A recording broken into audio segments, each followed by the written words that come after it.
warning. This video doesn't promote or encourage illegal activities. All content is for educational purposes only. In this video, we will learn how hackers can leverage powerful Python libraries such as Scapy to sniff traffic across our network.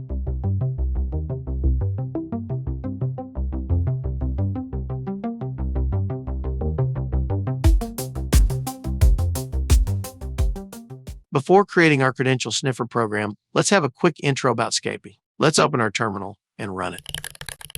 Although this is a Python library, there is a really nice wrapper script that allows you to use Scapy interactively. Scapy is a program that enables you to forge, send, and sniff packets. In order to create a packet, we need to instantiate a packet class. Let's store it in a variable. Then let's try to access some of the values such as source IP address.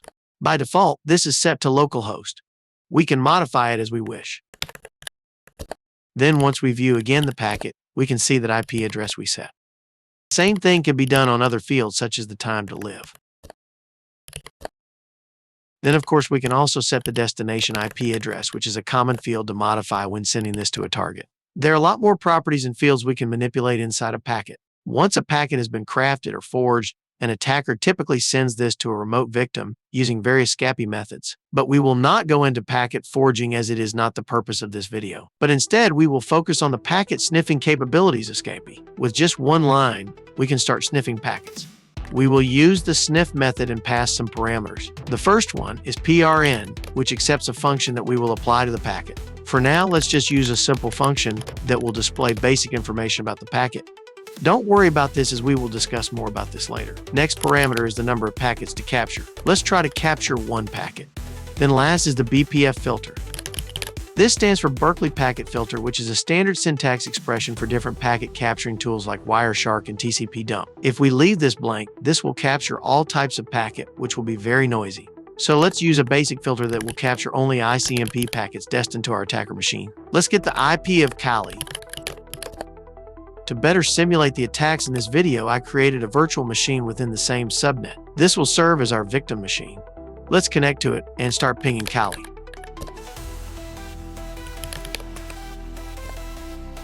Our attacker machine is reachable from the victim, so let's start the sniffer. We see that once it captured a packet, it immediately stopped and returned the control to us. This shows us a brief information about the packet. Scapy arranged the output nicely in layers stacked on top of each other. We can see here the layer 2, which mostly consists of Ethernet frames, then followed by upper layers, which consists of layer 3 protocols like ICMP. The raw part contains the packet data or payload, which we will discuss more later when we create our script. Since the captured packets are just like any other Python objects, that means we can store them in a variable. So let's rerun our sniffer and do that so we can reuse and inspect the packet. Now let's look into the things we can do. Doing a tab completion shows us several methods we can use. Let's try some methods.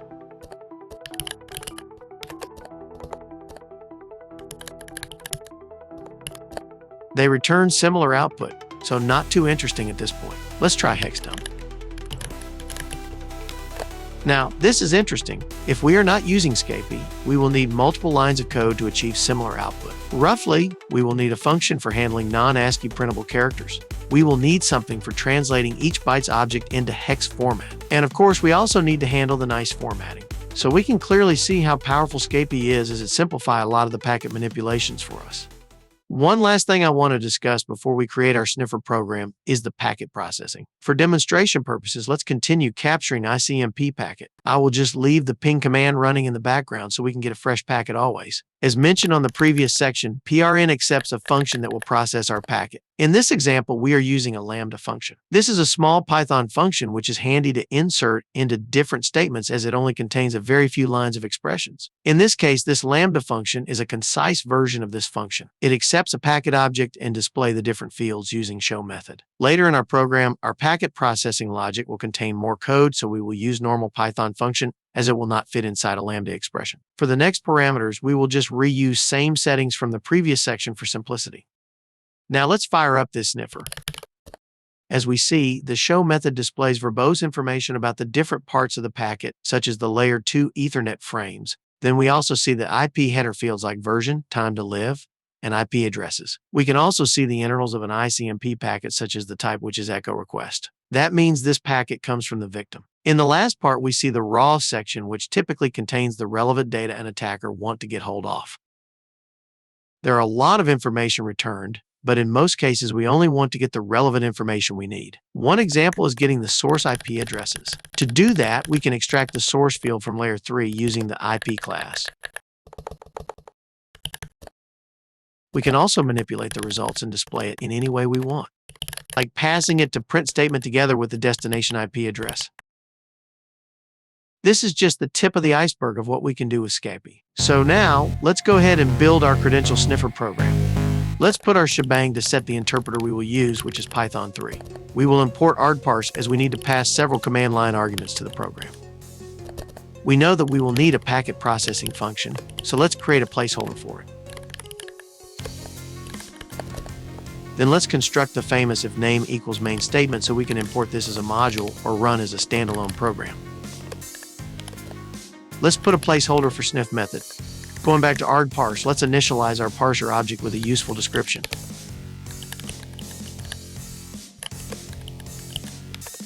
Let's name this credential sniffer using Scapy.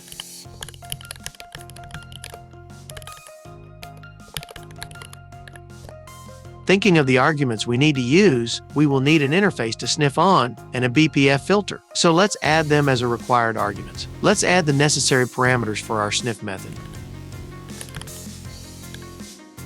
First is the interface. In our examples in the previous section, we didn't set this. That means it will listen on all interfaces on the current machine. In this program, we want to limit the amount of traffic to specific interfaces only so that there will be less noise, so let's set it to the argument we created above.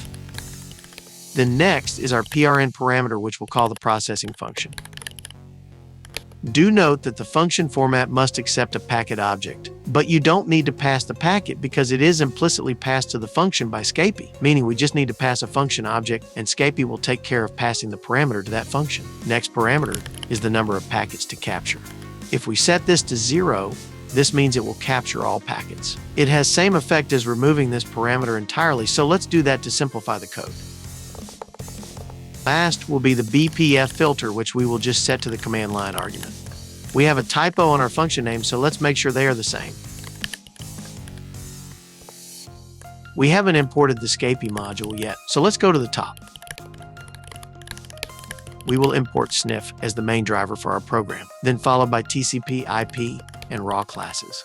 Internally, these three are meta classes. They are different from sniff, which is a function or a method. In the previous section, we had a glimpse on how we used IP meta class to get the different fields of an IP header. We will see more examples in a while. Looks like we forgot to call the parseargs method, so let's do that. Calling this method is important as this will make the arguments available for use within the program. Before we move to the next section, let's do a quick test. Let's do a basic packet processing by just printing a brief information about the packet. Using our victim machine, let's do a continuous ping to the attacker IP.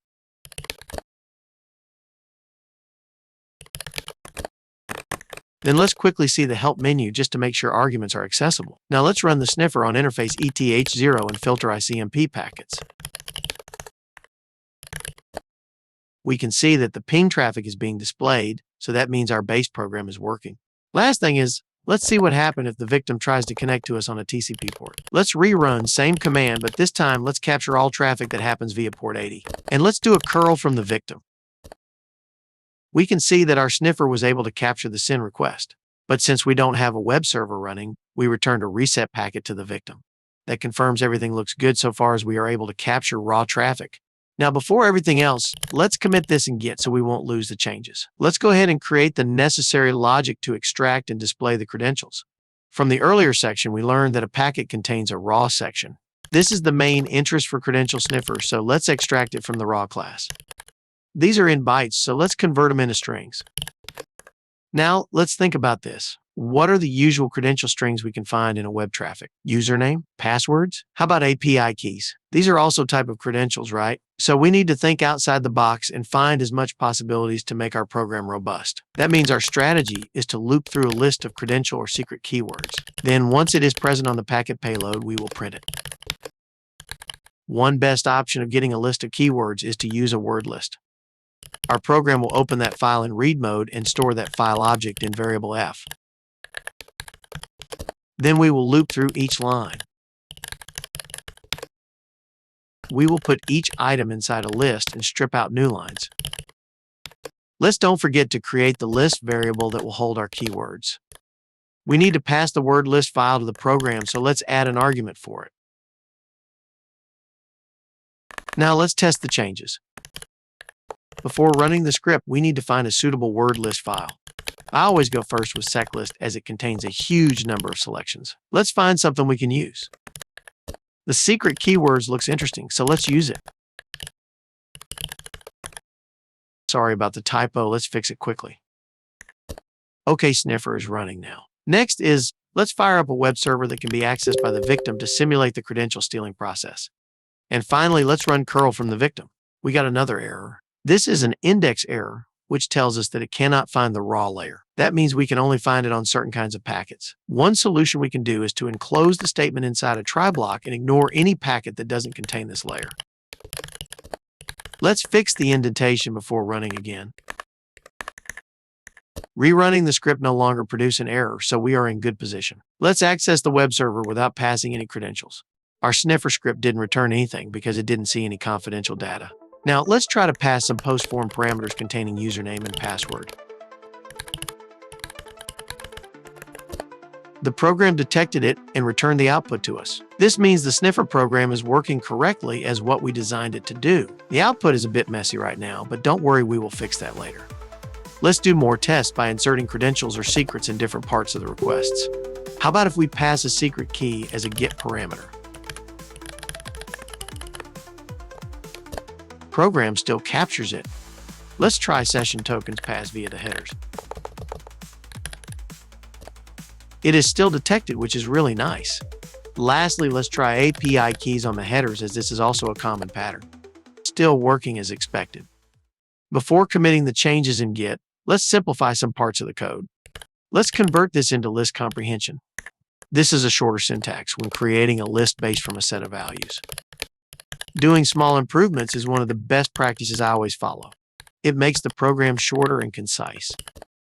Now let's commit our changes.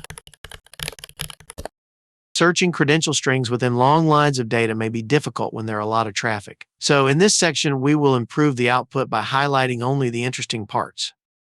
Right now, we are only printing the line without any modifications. So we need to create a separate function to do more than that. Let's name our function printMatch. We also need to pass the keyword and where to search for. Let's go a few lines above to create a placeholder for this function.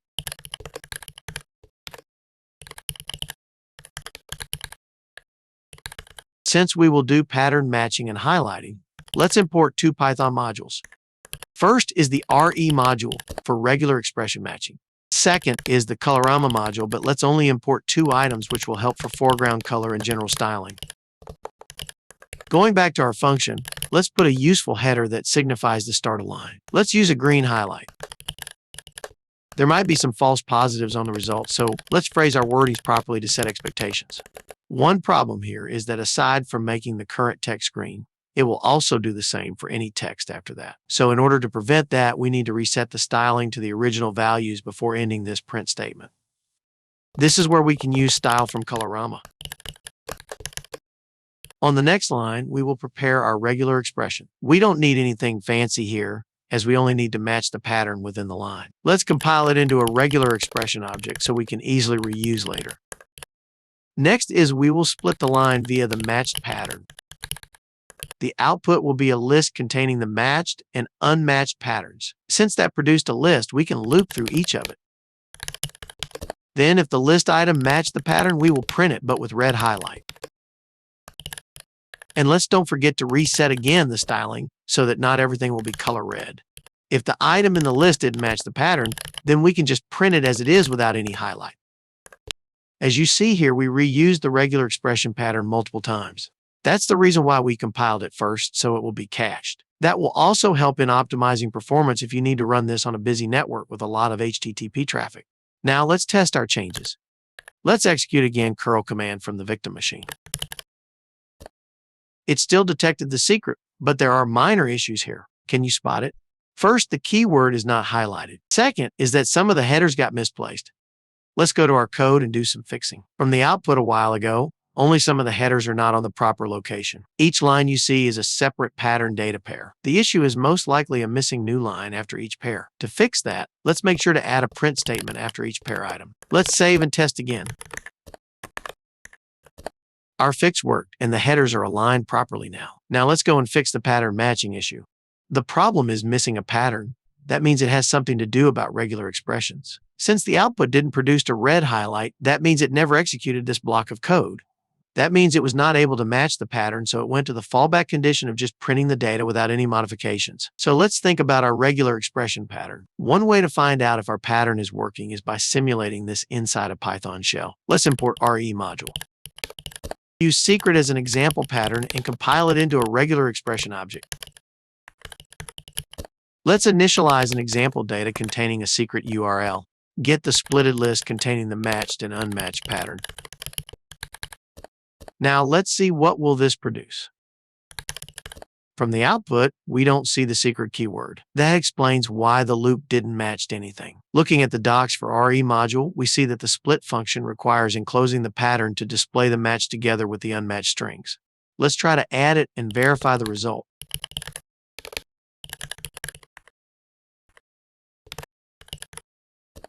And split again the data via the pattern.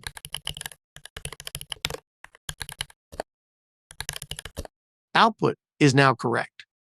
We see both matched and unmatched strings. Let's go back to our program and do the modifications.